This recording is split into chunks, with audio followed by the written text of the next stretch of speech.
কলকাতা থেকে দিল্লি হয়ে ঋষিকেশ। এই ঋষিকেশ থেকেই আমাদের যাত্রা শুরু হলো।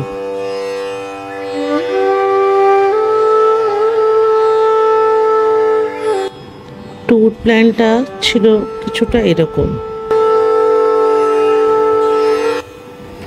ঋষিকেশে দেখার প্রচুর জায়গা আছে, যেমন परमार्थ निकेतन आश्रम, राम झूला, लक्ष्मण झूला, जानकी झूला, बीटल्स आश्रम যেটাকে চৌরাসিয়া কুটির বলা হয়, আরও অনেক কিছু।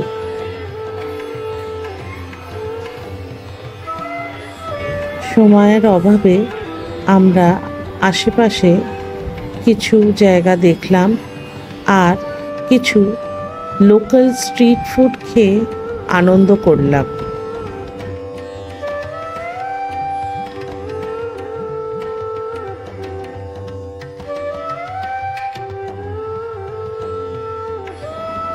সন্ধেবেলাটা আমরা ত্রিবেণী ঘাটে কাটালাম।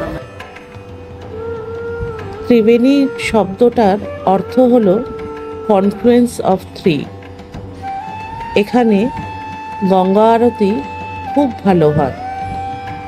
এই গঙ্গা আরতি দেখে আপনি একটা পজিটিভ এনার্জি ফিল করবেন আর নিজেকে কানেক্টও করতে পারবেন।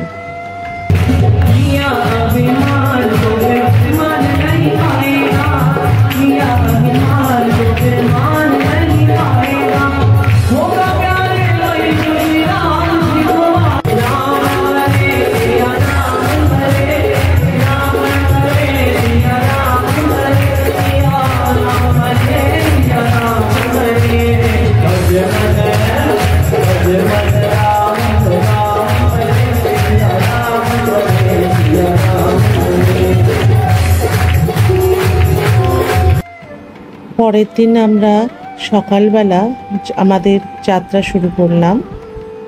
গন্তব্য ছিল সেই দিন কর্ণপ্রয়াগ।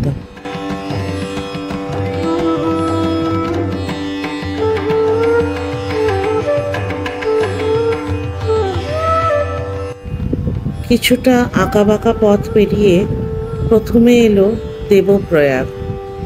এটি পঞ্চপ্রয়াগের এক প্রয়াগ। দেবপ্রয়াগ হলো অলকনন্দা নদী আর ভাগীরথী নদীর সঙ্গমস্থল। এখান থেকেই গঙ্গা নদী শুরু হয়।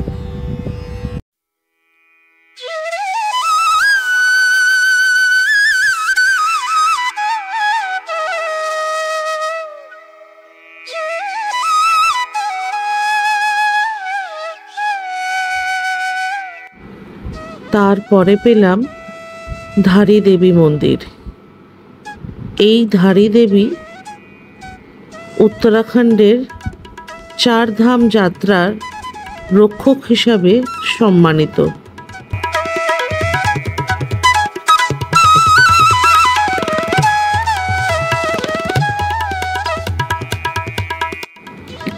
আরও কিছুটা গিয়ে পেলাম রুদ্রপ্রয়াগ।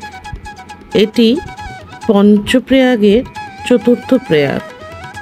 এটি হলো অলকনন্দা নদী আর মন্দাকিনী নদীর সঙ্গমস্থল।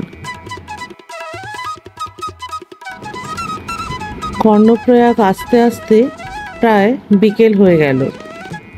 কর্ণপ্রয়াগ হলো অলকনন্দা নদী আর পিণ্ডার নদীর সঙ্গমস্থল। এটি পঞ্চপ্রয়াগের তৃতীয় প্রয়াগ।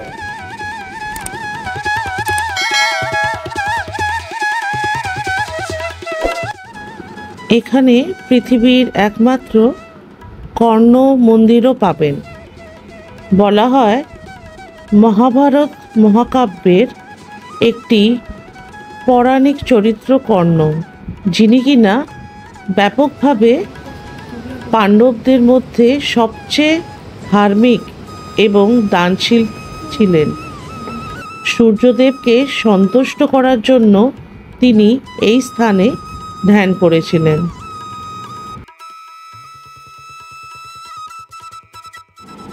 কালকে যাব বদ্রীনাথের উদ্দেশ্যে। বদ্রীনাথ হলো চার ধামের একটি ধাম।